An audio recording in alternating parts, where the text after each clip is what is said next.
please request Maharaj Kumar Vishvaraj Singh to come on stage for his address on Maharana Pratap's legacy and relevance in modern-day geopolitics and security challenges. 78th heir to the royal House of Mewar, he is the scion of famous Sisodia clan of Mewar, from which Maharana Pratap hails.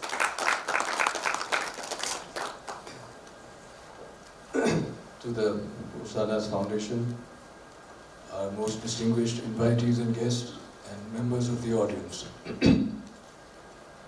I do thank the Foundation and Mr. Pandya for inviting me yet again to your annual event and giving me the pleasure and honor of interacting with all of you. At the very outset, a small introduction. Baba Rao, my ancestor, established himself in Mewar in the 8th century, and Maharana Pratap in the 16th century was the 54th generation, and my father, Maharana Mahendra Singh Mewar, is currently the 76th head of the family.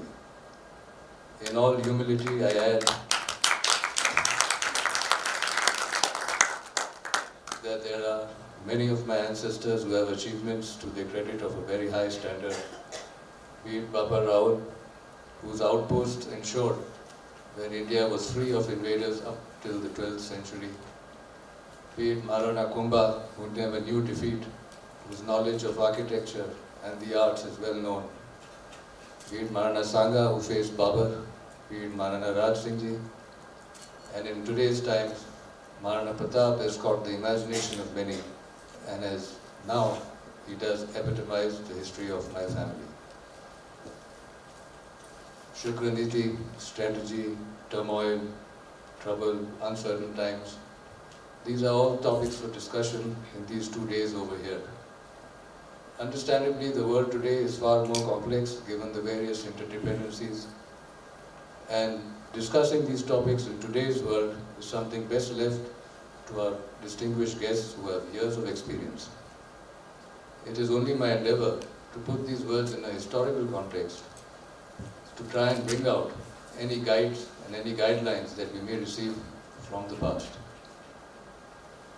Vishwamitra is a word that has come to the fore yet again because of our government state policy. The jury is still out whether India in the past was a homogeneous unit, whether it was one community or several distinct kingdoms. Whatever be the political standpoint, one thing is clear, that for almost all the history of this geographical area, there has not been an incident of anybody going across beyond borders to force themselves on anybody else. This concept of pillage and plunder in medieval times, and as modified to today's times, is something that was not known and is not known. Any interaction with the outside world was purely for beneficial trade, mutually beneficial trade, and for the peaceful spread of religious practices. It was widely regarded and generally regarded that interference in any community, in any other country, would be unethical, would be wrong.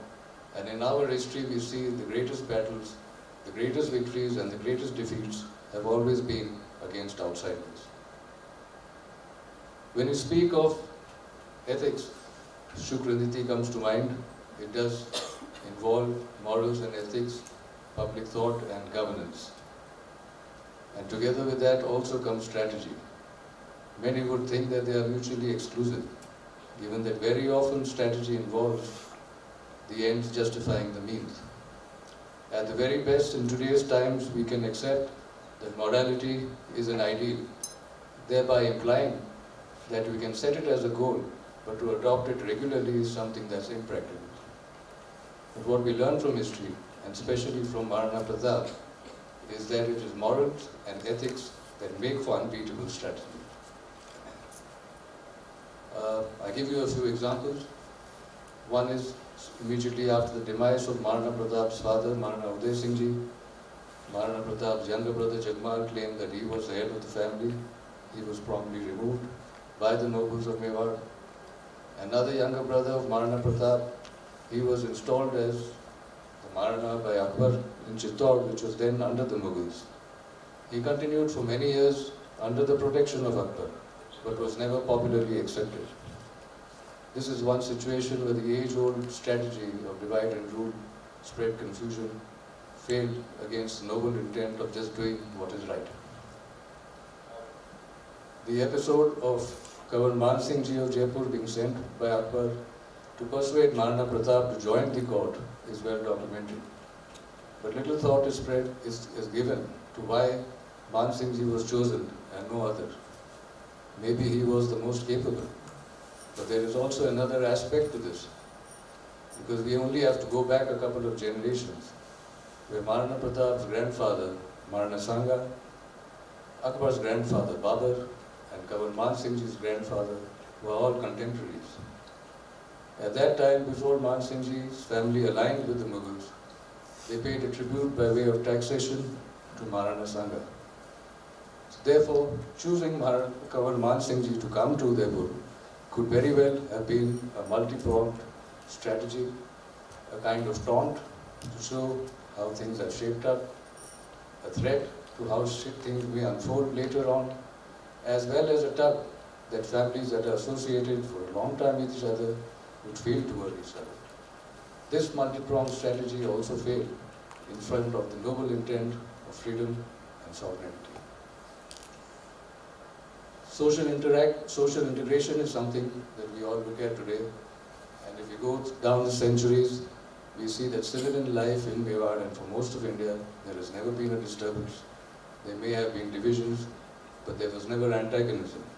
Each group always felt that they were part of the whole. And this was brought out best in Maharana Pratap's army, which had a place for every community, and they all fought together and not with each other.